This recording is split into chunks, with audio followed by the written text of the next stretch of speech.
प्रयास पूर्वक कर्मों में प्रवृत्त होकर सभी जीव दुखी है। इसको कोई नहीं जानता। इस उपदेश से कोई भाग्यवान पुरुष ही जीवन में धन्य होता है तथा परमानंद रूप सहज सुख को प्राप्त करता है। संसार में सब कुछ प्रयास से ही प्राप्त होता है। जन्म से लेकर मृत्यु तक प्रत्येक जीव प्रयासरत रहता है। धन संपदा, यश, वैभव, पद प्रतिष्ठा, मान सम्मान, ज्ञान, विद्वता, सुख, समृद्धि इत्यादि सब कुछ प्रयत्न द्वारा ही मिलता है। बिना प्रयत्न किए यहाँ पर कुछ भी प्राप्त नहीं होता। जो भी हम वैज्ञानिक उपलब्धियां देख रहे हैं, चाहे हम मोबाइल, टीवी या कृषि संबंधित या यातायात, संचार, व्यापार, जो कुछ भी देख रहे हैं, जो कुछ भी का हम उपयोग कर रहे हैं, वह कई पीढ़ियों द्वारा किए गए मानव प्रयत्न का ही परिणाम है। पहला एक कोशिका डेवलप हुई, एक कोशिका फिर बहुकोशिकी जीव बने, फिर अंग तैयार हुए, वे अंग सामूहिक होकर एक शरीर तैयार किए। ये भी प्रयत्न का ही परिणाम है। अगर मनुष्य ने प्रयत्न ना किया होता तो आज जितनी सुंदर ये दुनिया है, जितनी उपयोगी है, इतनी कभी भी नहीं बन सकती थी। प्रकृति का विदोहन या प्रकृति से हम प्राप्त करते हैं और तकनीक का विकास, सब कुछ मानव प्रयत्नों से ही संभव हुआ है। परंतु मनुष्यों को इन प्रयत्नों की इतनी आदत हो चुकी है कि वह ईश्वर को भी प्रयत्नों के द्वारा प्राप्त करना चाहता है। जिस प्रकार से उन्होंने अणु की, परमाणु की, कोशिकाओं की, सूक्ष्म जीवों की खोज करी, वो उसी प्रकार से ईश्वर को भी इन पदार्थों में ढूंढ रहा है। वह ईश्वर को प्राप्त करना चाहता है किसी रूप में। इसके लिए वो नाना प्रकार के प्रयत्न, तप, नाम जाप, जप, योग, साधना, हठ योग, मंत्र, भक्ति, स्मरण, पूजन इत्यादि अनेक प्रयत्न करता है। परंतु ईश्वर प्रयत्नों से प्राप्त नहीं होते और नहीं कहीं खोजने से मिलते।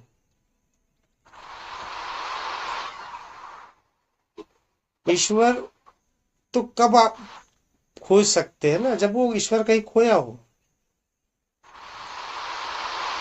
जो खोया ही नहीं है उसे ढूंढेंगे कैसे? यह तो सब समस्त जीवों में, समस्त जीवों के बाहर भी सब जगह वही ईश्वर ही व्याप्त है। केवल अनुभूति करना ही शेष है। हम उस ईश्वर को भूल चुके हैं। हम भूल चुके हैं। कि चेतना, आत्मा, परमात्मा केवल शब्दों में ही हमें पता है, लेकिन वास्तविकता हम भूल चुके हैं। उसे फिर से स्मृति में लाना है। इसमें प्रयत्न करना मार्ग है ही नहीं। यह प्राप्त होगा केवल और केवल अभ्यास से। चित्त को शांत रखना, जागृत अवस्था में रहना ही इसे प्राप्त करने का उपाय है। प्रयास करने से तनाव की स्थिति उत्पन्न होती है। नित्य नए विचारों का, नित्य नए भावनाओं का जन्म होता है। हमारे अंदर तर्क वितर्क आते हैं। इसी प्रयास से सुख दुख, लाभ हानि महसूस होने लगता है, जिसके कारण मन में तरंगे उठने लगती है, जिसके फलस्वरूप हमें उस चेतना के, उस आत्मा के अनुभूति नहीं हो पाती। ईश्वर को प्राप्त करने का मार्ग संघर्ष नहीं, समर्पण है। प्रयास में कर्तापन की भावना छिपी होती कि मैं कर रहा हूं, जो कि अहंकार में वृद्धि करती है। और यही सबसे मुख्य बाधा है। मैं की भावना, अहंकार और ईश्वर दोनों एक साथ रह ही नहीं सकते। या तो आप उस मैं को ढूंढे,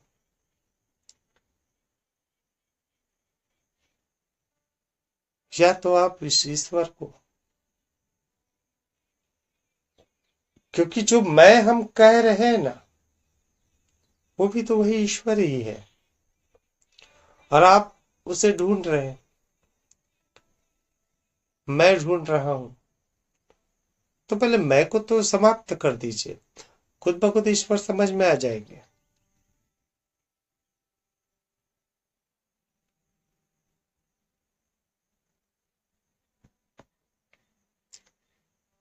ये ऐसा ही है कि किसी को भविष्यवाणी हुआ कि तुमको सोना मिलेगा, आज तुमको सोना मिलेगा, कहानी है। और उसे सोने का झुमका मिल जाता। अब वो ज्योतिषी के पास जाता, उस पंडित के पास जाता, कहता आपने कहा था सोना मिलेगा, सोना तो मुझे मिले ही नहीं, मुझे तो ये झुमका मिला। भाई साहब, ये झुमका ही तो सोना है। बोले नहीं नहीं नहीं, ये तो झुमका है। सोना का अर्थ हो गया एक बढ़िया बिस्किट रहेगा सोने का, पत्थर के रूप में, चट्टान के रूप में रहेगा, उसको हम सोना कहेंगे, सिक्के रहेंगे। ये तो झुमका है, ये तो सोना नहीं है। यही स्थिति है हम सबके साथ।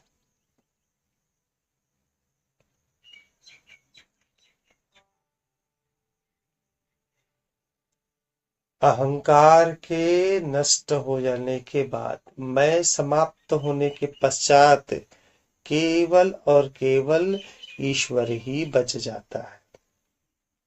इसलिए प्रयत्न करने वाला योगी भटक जाता है, विचलित हो जाता है। वह सिद्धियों में, चमत्कारों में, उसमें ही उलझ जाता है। किंतु जो भक्त होते हैं वे अपने लक्ष्य तक पहुंच ही जाते हैं। यह मार्ग संसार से भिन्न है। मन को संकल्प, विकल्प विचारों, मान्यताओं, सिद्धांतों, संप्रदाय, धर्म, अधर्म इत्यादि से सर्वदा के लिए मुक्त कर देना चाहिए, जिससे उसमें भावना की तरंगे उठे ही नहीं, मन शून्य हो जाए।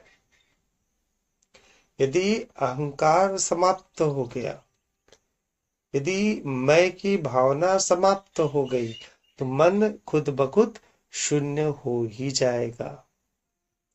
हमारे जितने भी विचार हैं, जितने भी विचार, वो जुड़े किससे हैं? आपके इस मैं से।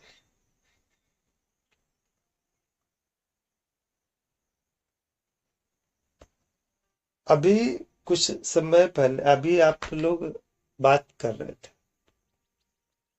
किसने मेरे साथ ऐसा कर दिया, इसने मेरे साथ ऐसा कर दिया, इसने मेरी जमीन छीन ली, मेरा प्रॉपर्टी छीन लिया, और आप विचलित हो, आपके अंदर भावना उठ रही है, वो क्षमा कर देना है, इसे क्षमा नहीं करना है, इसके साथ अपने को लड़ना है।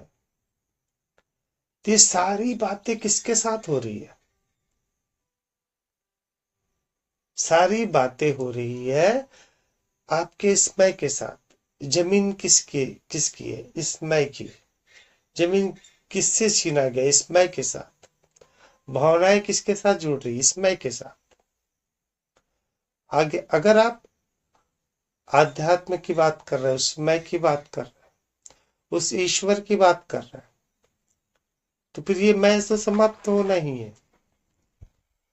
और निश्चित मानिए, जिस दिन आपका यह मैं समाप्त हो जाएगा, आपकी यह समस्या ही समाप्त हो जाएगी।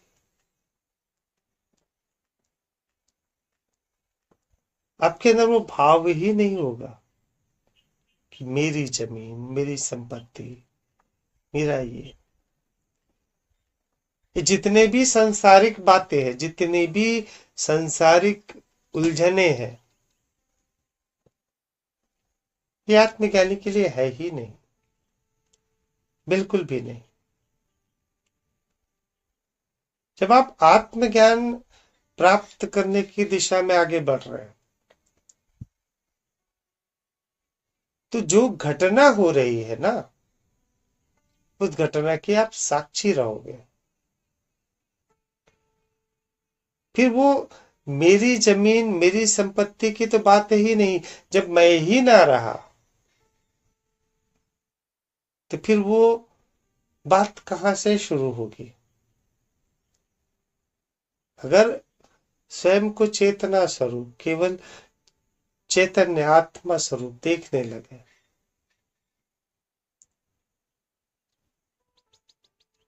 तो वहां पे जो संपत्ति जिसकी हम बात कर रहे हैं, जिसके लिए हम परेशान हैं, वो तो रहा ही नहीं ना। अच्छा, आप सोचिए, आपके पास जितनी भी संपत्ति है, अगर वो स्थायी है,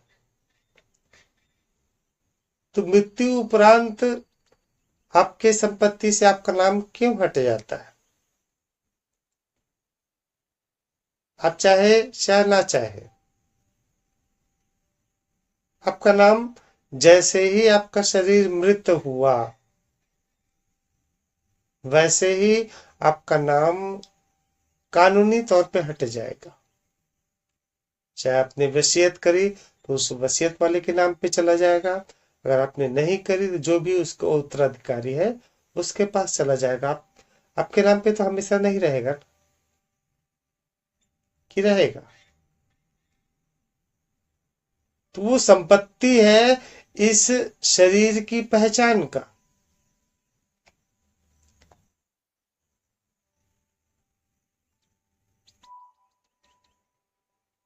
आपने, ठीक है, आपके साथ अन्याय हुआ,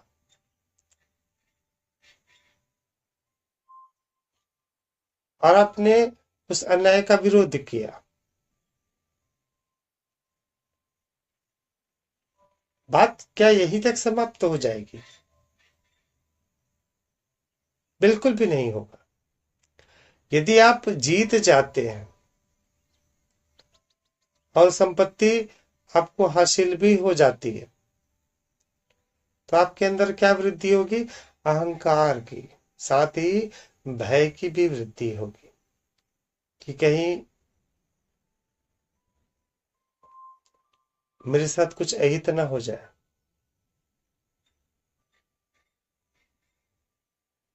अर्थात आप अपने साथ एक नई समस्या को लेकर खड़े हो गए।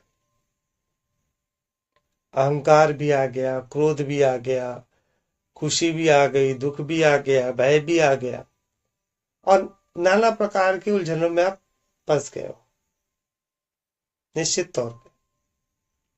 और यदि आप हार जाते हो तो आपके अंदर बदले की भावना उत्पन्न हो जाएगी, नहीं, मुझे तो अब इसका बदला लेना। और आपका उद्देश्य, तो इसके लिए करना क्या चाहिए?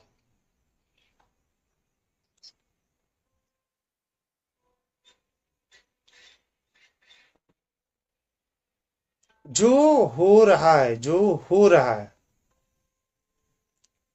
उसके लिए केवल दृष्टा भाव रख लीजिए।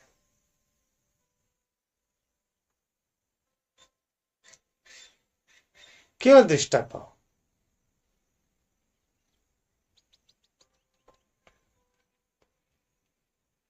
एक कहानी है।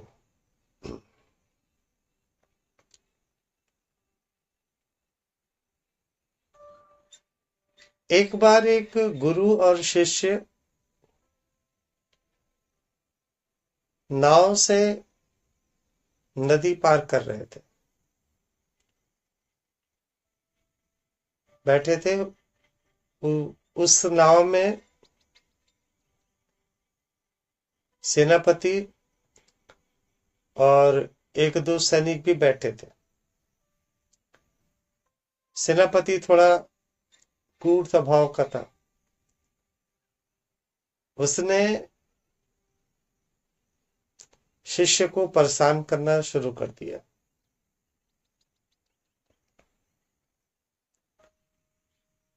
कभी इधर से कुछ बोलना, कभी उसके हाथ पैर में चोट करना। शिष्य ने कुछ नहीं कहा। शिष्य ने कहा, हे राम, बस, और कुछ नहीं। नाव पार हुई और सभी उतर गए। सेनापति को जल्दी थी तो उससे थोड़ा आगे बढ़ गए। कुछ देर बाद देखा तो सेनापति और उसके दोनों सैनिक कहीं चोट लगने से वहां पे मृत पाए गए। गुरु ने देखा शिष्य को, और उस घटना को देखा तो शिष्य को डांटा। वे तूने क्या कर दिया? बोले, मैंने क्या किया? मैंने तो कुछ भी नहीं किया। बोले, जब तुम्हें वो अपशब्द कर रहे थे, वे परेशान कर रहे थे, तुम्हें वहां पे प्रतिक्रिया कर लेनी थी। तुमने कोई प्रतिक्रिया नहीं करी। तो इतने बड़े वो दंड के अधिकारी नहीं थे, किंतु उनको अपने प्राणों से हाथ धोना पड़ा।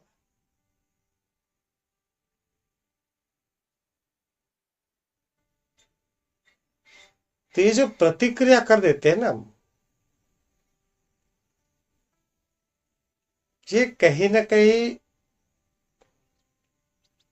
अपनी चेतना को, अपनी एनर्जी को व्यर्थ करने की बात होती है। और यदि केवल दृष्टा हो जाते हैं, केवल दृष्टा, तो जो कुछ घटित हो रहा होता है, जो कुछ भी घटित हो रहा होता है, वो अनुकूल ही होगा। क्योंकि हर परिस्थिति के अनुसार से आपने अपने कर्म का निर्धारण कर लिया है। ये हो रहा है तो इसके हिसाब से ये हो रहा है तो ये।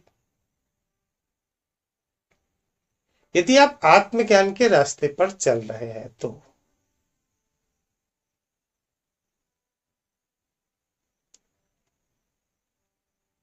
मैं ये कभी नहीं कहता हूं कि अन्याय का विरोध ना करो।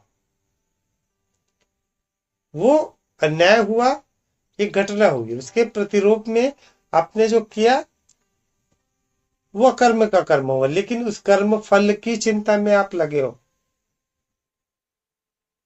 तो आप अपने मैं को बढ़ावा दे रहे हो।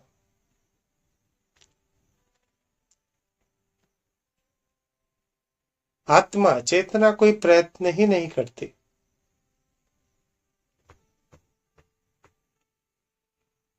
मन को सब प्रकार के संकल्पों से, विकल्पों से, विचारों से, सिद्धांतों से, सबसे पूर्णतः मुक्त कर देनी चाहिए, जिससे उसके अंदर भावना की तरंगे उठे ही नहीं। केवल यही मार्ग है।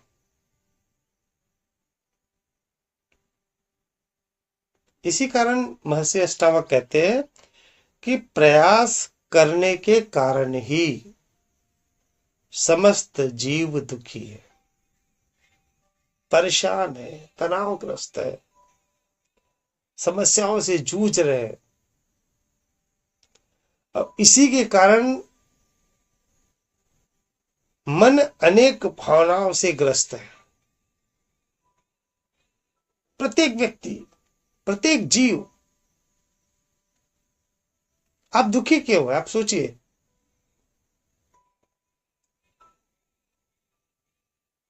जो घटना हो रही है वो हो रही है, दुख का कोई कारण ही नहीं है, किंतु आपने फल को, जो परिणाम है, उसको अपने नियंत्रण पर रखने का प्रयास किया, और वो परिणाम आपके अनुसार नहीं हो रहा है, इसलिए आप दुखी। दुख का एक ही कारण है, आपके जीवन, हर किसी के जीवन का, कि उन्होंने कर्म पर नियंत्रण प्राप्त करने का सदैव प्रयास किया होता, सदैव। और हर पल वो प्रयत्न कर रहा होता, हर पल, एक बार नहीं, हर पल, पूरे जीवन भर।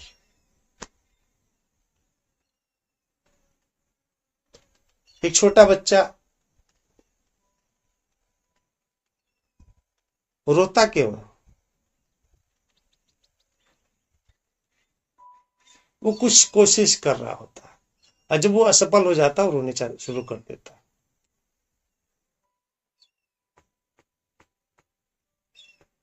तो ये जब जन्म से लेकर मृत्यु तक सदैव, हर समय व्यक्ति केवल और केवल फल पर नियंत्रण पाने का प्रयास करता है, वो कर्म पर अपना नियंत्रण नहीं करता। कर्म की उसे चिंता नहीं होती, उसे फल की चिंता होती है सदैव।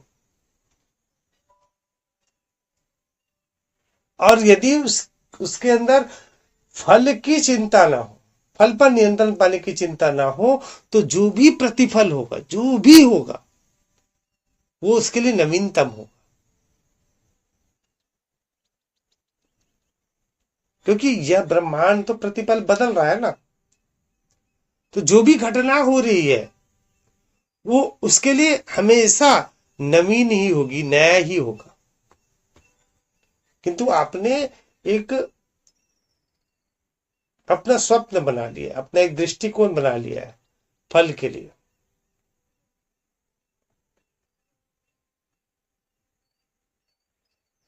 आज पेरेंट्स दुखी होते हैं, मेरा बच्चा कम नंबर लाया। कितना नंबर लाया भाई? देखो ना, 92% ही लाया बस, 92%। कितना? मैं तो 98 सोच रही थी। 98% आना चाहिए था, देखो 6% कम हो गया, 92% आया। अरे 92% में 3 बच्चे पास हो जाएंगे। ये मनुष्य की स्थिति है।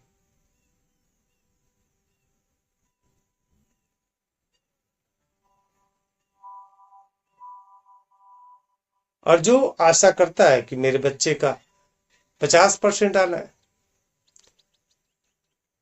और वो बच्चा ले आता है 70%, एकदम खुशी उसके अंदर बढ़ जाती, क्योंकि उनने सोच के रखा था मेरे बच्चे का तो 50% आएगा, 70 आ गया, तो उसके अंदर अहंकार बढ़ जाएगा, खुशी बढ़ जाएगी। ये सदैव से होता है। फल पर नियंत्रण पाने का प्रयास।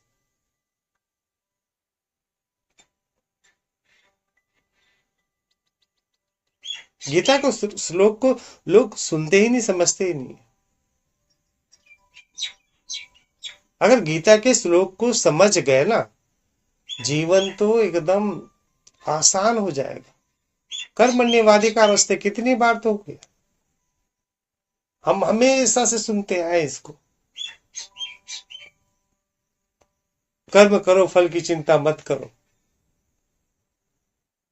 चिंता क्या, फल तो अपने आप से आएगा ही आएगा। आप कुछ भी करो, आप कुछ कर्म ना करोगे तब भी फल आएगा। फल तो निश्चित आना है।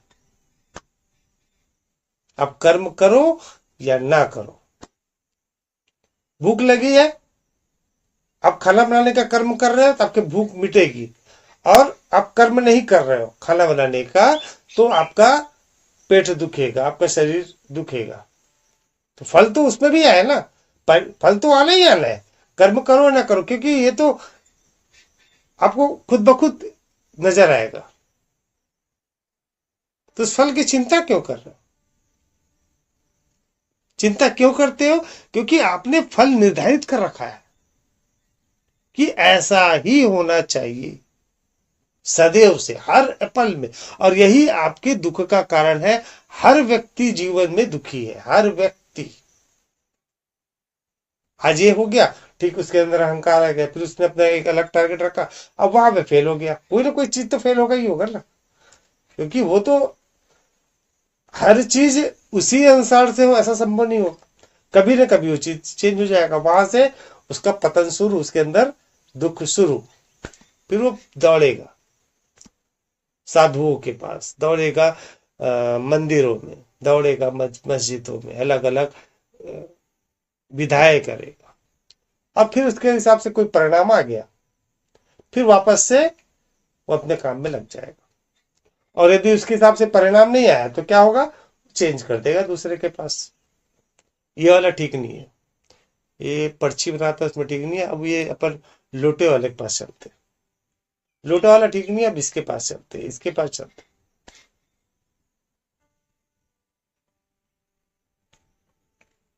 और यदि आपके अंदर का मैं समाप्त हो गया ना, तो फिर मन शून्य हो ही जाएगा। अब मन शून्य हो जाएगा, आपके अंदर इच्छाएं ही नहीं होगी। और जब इच्छाएं ही नहीं होगी तो आप फल पर नियंत्रण कैसे करोगे? क्योंकि आपके पास इच्छा ही शेष नहीं है कि ऐसा प्रतिफल हो। तो प्रतिफल जो भी होगा, आप उस फल को, उस परिणाम को केवल दृष्टाभाव से देखोगे।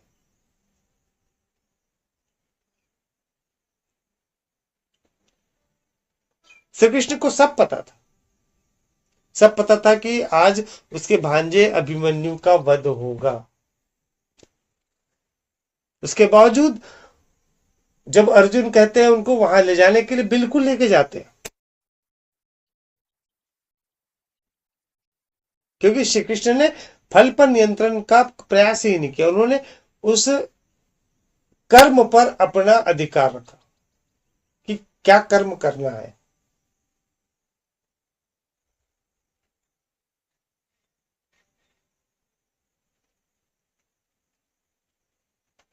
सब पता था श्री कृष्ण को कि भविष्य में क्या क्या हो सकते हैं, क्योंकि वो लोगों के चरित्र को समझ चुके थे, स्वभाव को जान चुके थे कि अब ये हो रहा है। तो वो जैसे व्यू रचना रची जा रही थी, श्री कृष्ण को समझ आ गया था कि कुछ ऐसी घटना होने वाली है जिससे कि कोई न कोई बड़ी दुर्घटना होगी। और केवल एक टारगेट था, अर्जुन को दूर ले जाने का। उसके लिए व्यू रचना तैयार कर ली गई।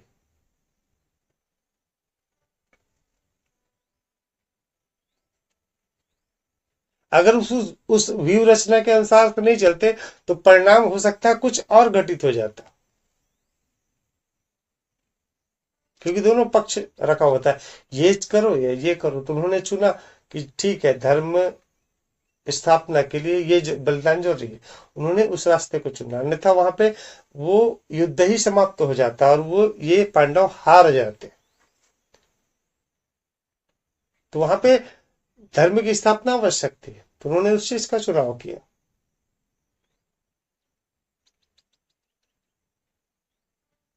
तो कर्म पर नियंत्रण रखे, कर्म पर, फल पर नहीं।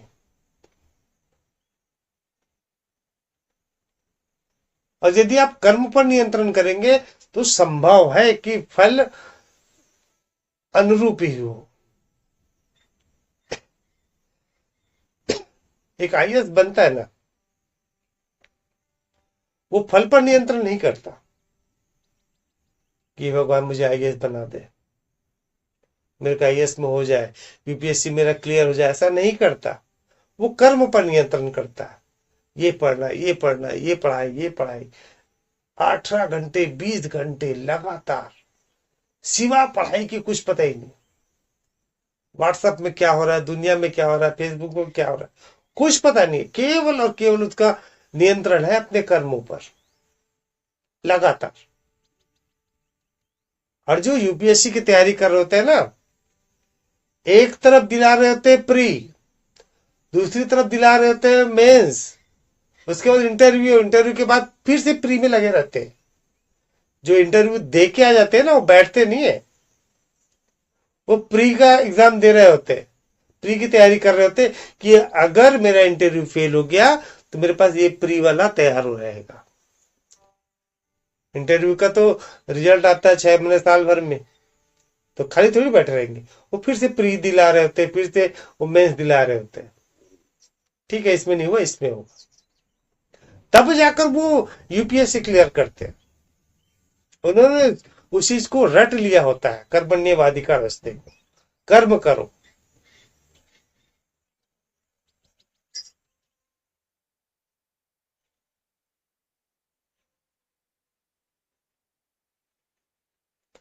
अगर कोई इस गूढ़ रहस्य को जान लेता है तो वह मन को शांत को करके, मन को शून्य कर आत्मज्ञानी बन सकता है।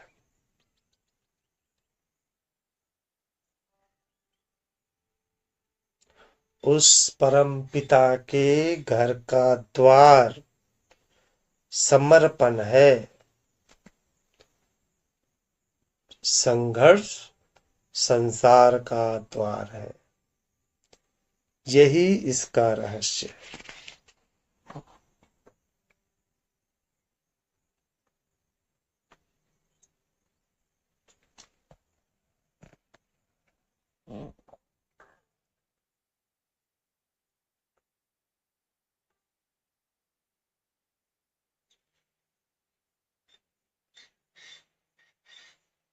आप जो चाहे वो बन सकते हो।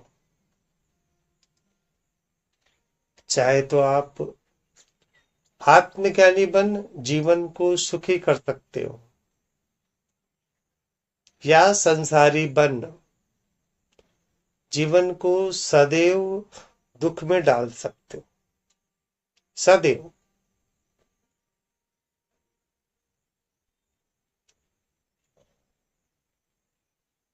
दुख कोई वस्तु है ही नहीं कि जिसे हम कहें कि इस दुख को दूर करना है, एक पर्टिकुलर ये चीज रखा है, इसको उठा के यहाँ बाहर निकालना है।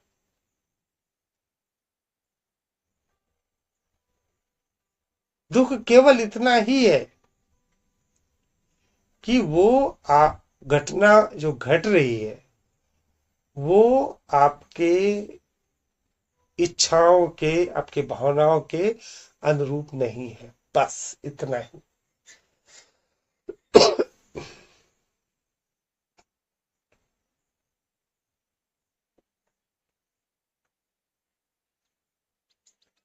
एक जिसके पैर नहीं होते ना,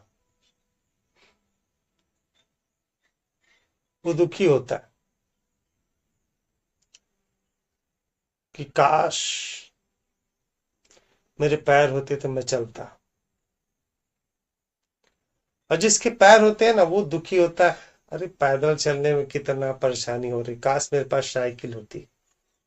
साइकिल होती तो मैं फट से निकल जाता। जो साइकिल चला रहा होता है उसको क्या कहता है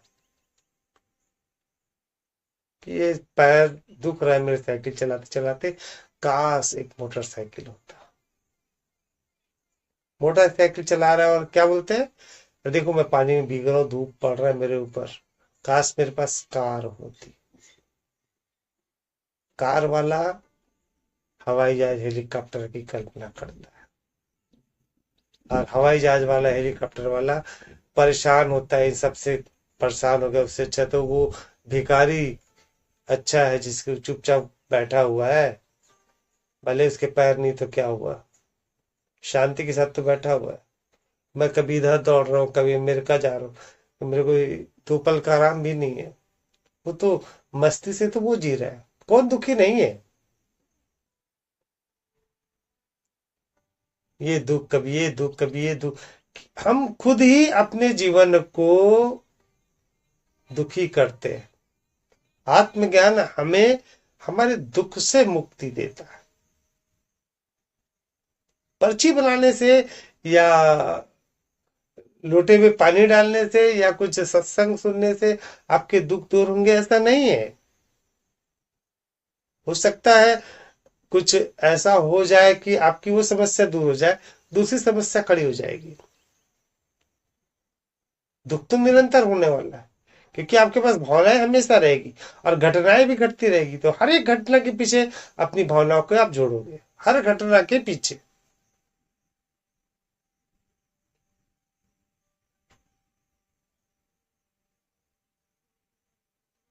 तो दुख को दूर करना है तो मन शून्य होना आवश्यक है। अकर्म में आप कर्म करें, कभी दुखी ना हो।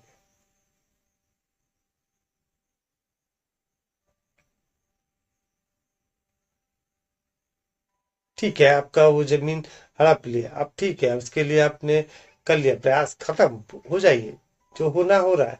आप तो केस नहीं लड़ सकते, आप वकील तो हो नहीं ना, आप जज हो। फैसला होगा, निकलेगा, जब निकलेगा निकलेगा, ठीक है। वॉट एवर, मिला तो आपके नाम पे, नहीं मिला तो उसके नाम पे। उसके लिए दुखी होना है सुखी होना, इसका औचित्य ही नहीं। आप अपने जीवन को व्यर्थ कर रहे हो। आपका जीवन बचा कितना। आपने एक, आपके सामने एक घटना हुई, उस घटना का आपने अकर्म में कर्म कर दिया, हो गया। अब जो भी उसका परिणाम होगा होगा,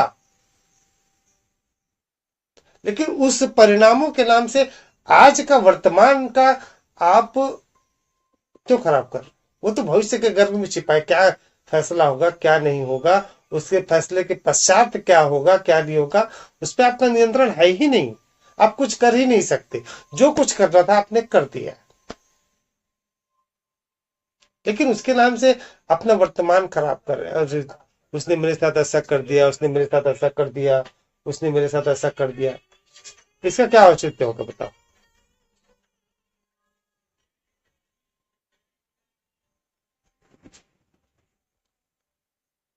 इस चीज का जब कोई औचित्य ही नहीं है, और ये ऐसी एक बात नहीं है, ये हमेशा से होगा, ये हमेशा से हर एक किसी के साथ हो रहा है, हर किसी के साथ यही हो रहा है। कोई इसके नाम से समस्या, कोई इसके नाम से समस्या, कोई इसके नाम से समस्या।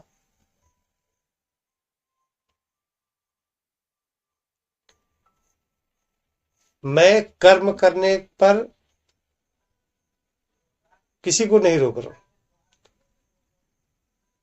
कर्म विहीन नहीं होना है, बिल्कुल कर्म करते रहिए।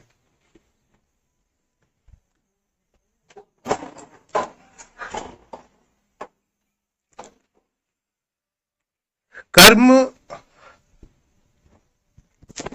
बिल्कुल ना छोड़े, लेकिन परिणामों पर नियंत्रण पाने का प्रयास न करे। अपने वर्तमान को बिल्कुल खराब ना करे, बिल्कुल खराब करने की आवश्यकता नहीं है वर्तमान को।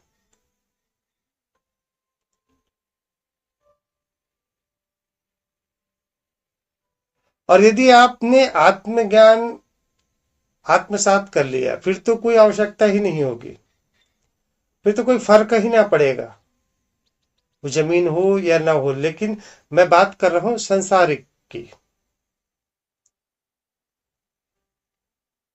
जब तक आप उसने आत्मज्ञान को आपने आत्मसात नहीं किया, तो अगर संसारिक जीवन जीना है तो भी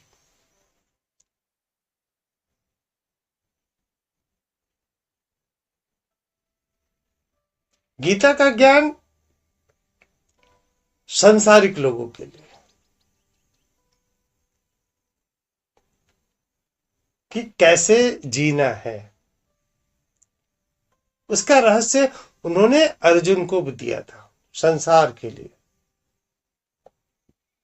अष्टावक्र गीता का ज्ञान आत्मज्ञान प्राप्त करने के लिए।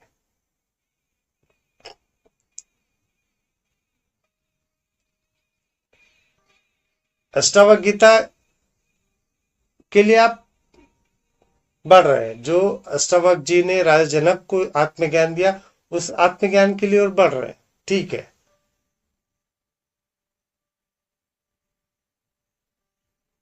किंतु यदि हम उस ओर बढ़ भी ना पा रहे हो, तो गीता को तो समझ जाए, अकर्म में तो हो जाए, अपने जीवन को सुखी कर ले, आनंदित कर ले,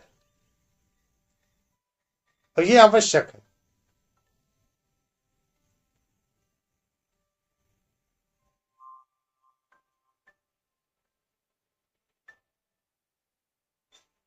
लक्ष्य तो होना चाहिए कि हम उस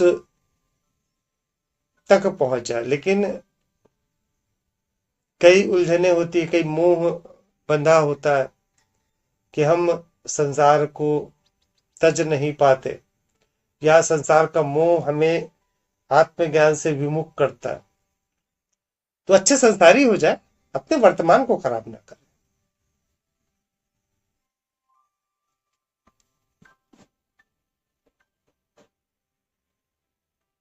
चलिए, किसी को कुछ कहना तो नहीं?